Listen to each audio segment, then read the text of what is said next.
20 tahun bukanlah langkah yang sedikit untuk menggapai kebangkitan zakat di Indonesia.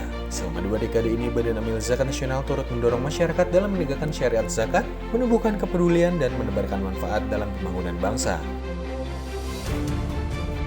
Di Indonesia, secara teoritis praktik zakat diperkirakan berlangsung seiring masuknya Islam ke Kepulauan Nusantara, yakni sejak abad ke-7 dan terutama pada abad ke-13 Masehi.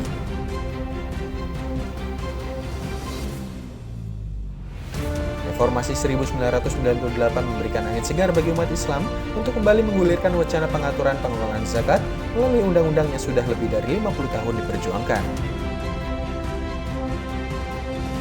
Pada 26 Agustus 1999, RUU tentang pengelolaan zakat mulai dibahas di DPR RI dan disahkan menjadi Undang-Undang Nomor 38 Tahun 1999 tentang pengelolaan zakat pada 23 September 1999. Juga meneguhkan bentuk dan peran Basnas dalam pengelolaan zakat di Indonesia. Kementerian Agama berinisiatif mendorong penerbitan surat keputusan Presiden untuk pembentukan Basnas di tingkat pusat. Inisiatif ini akhirnya terwujud 2 tahun kemudian tatkala periode pemerintahan Presiden B.J. Habibie berakhir. Pada 17 Januari 2001, terbitlah surat keputusan Presiden nomor 8 tahun 2001 tentang pembentukan Badan Amil Zakat Nasional Basnas yang ditandatangani Presiden Abdurrahman Wahid.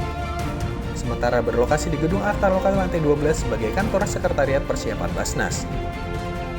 Masuki tahun 2002, perjuangan pengurus Basnas untuk mendapat fasilitas kantor akhirnya terwujud dengan disediakannya kantor di Sasana Amal Bakti lantai 2, Kompleks Departemen Agama Jalan Lapangan Banteng. Dengan berbagai kegiatan di kantor tersebut pada 2001 hingga 2002 terkumpullah dana ZIS sebesar Rp921 juta, yang sebagian besar berasal dari zakat karyawan PT PNM Taspen dan pejabat BUMN kolega Ketua Umum Basnas. Sedangkan untuk penyaluran zakat, Basnas menetapkan kebijakan untuk 8 asnaf sebagaimana yang disebutkan dalam Al-Quran. Basnas menetapkan 5 program pendistribusian dan pendidikan zakat, yaitu program kemanusiaan, pendidikan, kesehatan, ekonomi, dan dakwah. Pada 29 dan 30 Mei 2002, Direktorat Pengembangan Zakat dan Wakaf mengadakan silaturahmi dan rapat koordinasi nasional ke-1 Badan dan Lembaga Amil Zakat seluruh Indonesia, yang dibuka secara resmi di Istana Negara oleh Presiden Megawati Soekarno Putri. Per akhir Desember 2003, pengumpulan ZIS Basnas meningkat hasilnya dibandingkan dengan periode tahun sebelumnya, yaitu menjadi sebesar Rp2,7 miliar.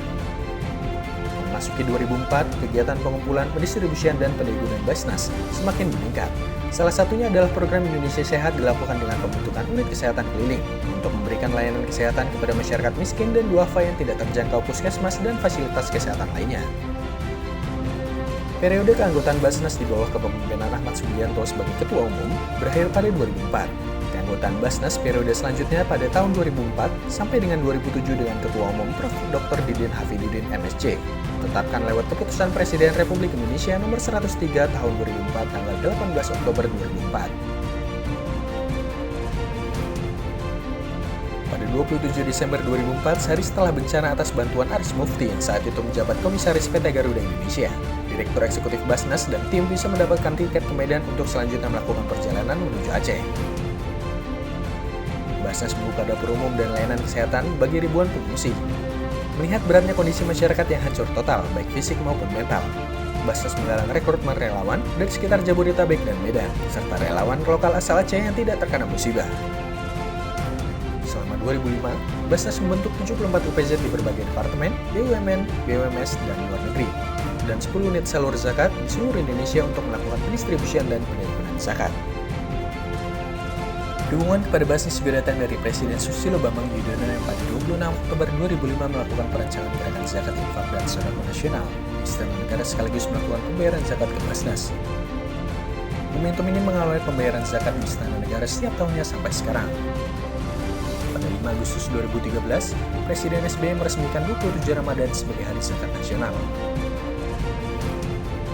Kebutuhan untuk membangun komunikasi dan silaturahmi itu disadari oleh beberapa lembaga pengelola zakat di Asia Tenggara, antara lain PPZ Malaysia, Pusat Zakat Selangor, Dompet Duafa, dan Basnas, serta beberapa las lain di Indonesia, serta Kementerian Agama dari Malaysia, Indonesia, Singapura, dan Brunei. Dengan mengadakan konferensi Zakat Asia Tenggara 1 yang berlangsung di Kuala Lumpur, Malaysia pada tanggal 13 hingga 15 Maret 2006. beberapa lembaga pengelola zakat menggagas forum kerjasama lembaga zakat dunia dalam bentuk World Zakat Forum. Pada 20 September 2006, BASNAS menandatangani perjanjian kerjasama kelembagaan dengan dompet duafa untuk jangka waktu sampai 20 September 2007.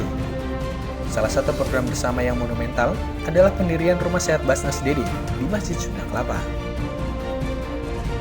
Pada April 2007, kantor BASNAS di Jalan Kebon Siri selesai direnovasi. Pada tanggal 7 November 2008, terbit Surat Keputusan Presiden Nomor 27 Tahun 2008 tentang susunan keanggotaan BASNAS periode tahun 2008 hingga 2011, menggantikan kepengurusan periode 2004 hingga 2007. Prof. Kiai Haji Didin Hafidudin kembali ditetapkan sebagai Ketua Umum BASNAS.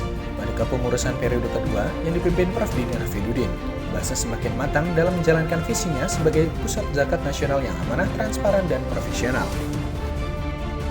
Program sosialisasi yang menonjol adalah kerjasama program pendistribusian zakat dengan ANTV, yang dikemas dalam bentuk variety show yang saat itu sedang marak, yaitu Bedah Rumah.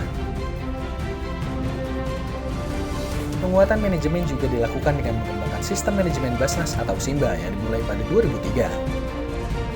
Pada 25 November 2011, disahkanlah Undang-Undang Nomor 23 Tahun 2011 tentang pengelolaan zakat yang memposisikan BASNAS sebagai pelaksana utama pengelolaan zakat Indonesia. Pada 27 November 2014, dihasilkan Peraturan Pemerintah atau PP Nomor 14 Tahun 2014 tentang pelaksanaan Undang-Undang Nomor 23 Tahun 2011. Program-program unggulan seperti Rumah Sehat BASNAS, Zakat Community Development diuji cobakan oleh BASNAS. Pada 19 Agustus 2015, periode pimpinan BASNAS diganti dan terpilih Prof. Dr. Bambang Sudibyo sebagai Ketua BASNAS periode 2015 hingga 2020. Pada periode ini, Rakornas pertama kali diadakan pada tahun 2016 di Hotel Millennium, Jakarta. BASNAS mulai mengembangkan berbagai lembaga program untuk pendistribusian dan pendayagunaan ZIS. Untuk pendistribusian ZIS dibentuk layanan aktif BASNAS, BASNAS Tangga Bencana, dan Rumah Sehat BASNAS. Sedangkan untuk pendayagunaan ZIS dibentuk Lembaga Pemberdayaan Ekonomi Mustahik dan Sekolah Kewirausahaan. Untuk mendekatkan ke masyarakat, bidang pengumpulan melakukan pula serangkaian inovasi dalam komunikasi pemasaran atau marketing communication. Salah satunya berwujud BASNAS TV dan mengudara pertama kali pada 2017. Pada saat konferensi WZF di Jakarta tahun 2017, Bambang Sudibyo sebagai Ketua BASNAS terpilih menjadi Sekretaris Jenderal World Zakat Forum periode 2017 hingga 2020. Tahun 2018 diwarnai dengan dua gempa hebat yang mengguncang Indonesia. Gesekan patahan bumi menggoyang Pulau Lombok dan sekitarnya, mengakibatkan kerusakan parah dan korban jiwa di beberapa kabupaten di Lombok. BASNAS Tangga Bencana menjadi tim pertama yang membantu evakuasi warga dan memberikan bantuan logistik. Pada Desember 2019, Gedung X Bank Intan di Jalan Matraman telah selesai direnovasi. Gedung 5 lantai itu berdiri megah dengan nama Gedung Kebangkitan Zakat.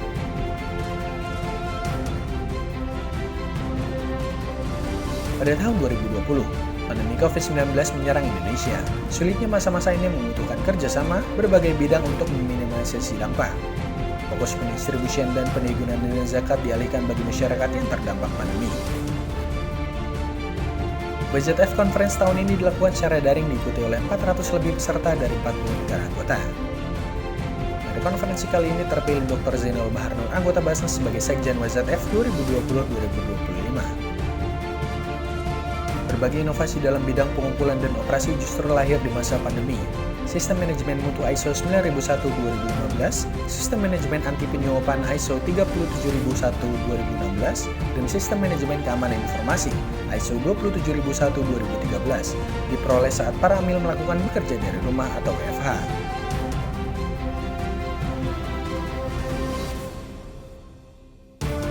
Hingga akhirnya kini terpilih Ketua, Wakil Ketua, dan jajaran pimpinan BASNAS periode 2020-2025, dipimpin oleh Bapak Nur Rahman yang siap melanjutkan estafet perjuangan penegakan syariat zakat di Indonesia.